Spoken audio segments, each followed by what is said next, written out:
Hallo miteinander, ich bin Nadine und heute möchte ich mit euch zum Thema Herbst basteln. Ich möchte mit euch Herbstblätter basteln. Und zwar basteln wir die aus Papier, Seidenpapier, Klebfolie und Schnur. Wir basteln die Blätter als Fenster. Man kann die dann als Fenster aufkleben und so kann dann die Sonne schön durchscheinen und die Herbstblätter kommen mega gut zur Geltung. Wir können es aber auch an eine Girlande aufhängen, an einen Ast, den man zum Beispiel mit den Kindern im Wald gefunden hat. Kann man es aufhängen, das sieht mega lässig aus. Oder man kann es auch an der Lampe, die über dem Esstisch hängt, aufhängen. Da gibt es ganz viele verschiedene Ideen.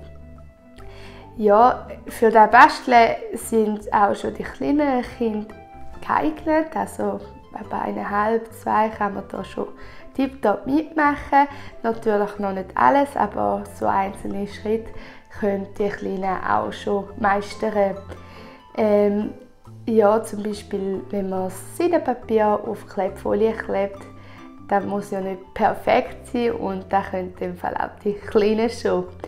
Ich erzähle euch jetzt Schritt für Schritt, wie ich die Blätter gebastelt habe, sodass ihr es dann gut nachbasteln könnt. Zuerst habe ich ein Laubblatt, das wir im Wald beim Spazieren gefunden haben, als Vorlage benutzt. Ich habe es auf ein farbiges Blatt gelegt und dann nachgefahren.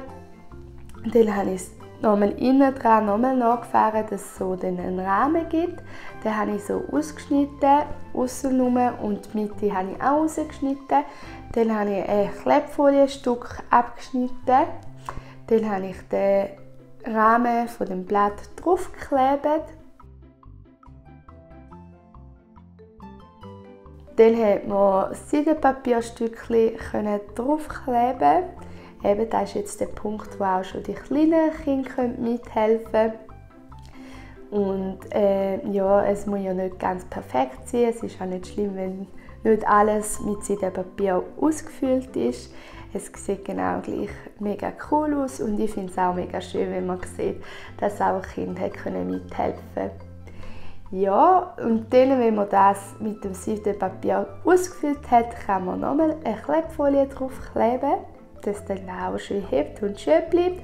Und dann kann man das ganze Blatt ausschneiden. Und dann kann man es auch so direkt ans Fenster kleben. Eben, das sieht mega cool aus, wenn die Sonne durchscheint. Wirklich schön. Oder man kann es dann auch lachen und eine Schnur durchfädeln und dann so aufhängen, eben über dem Esstisch oder an einem Ast, wie man es gerade will. Da gibt es ganz viele verschiedene Ideen. Ja, jetzt wünsche ich euch mega viel Spaß beim Nachbasteln mit euren Kindern.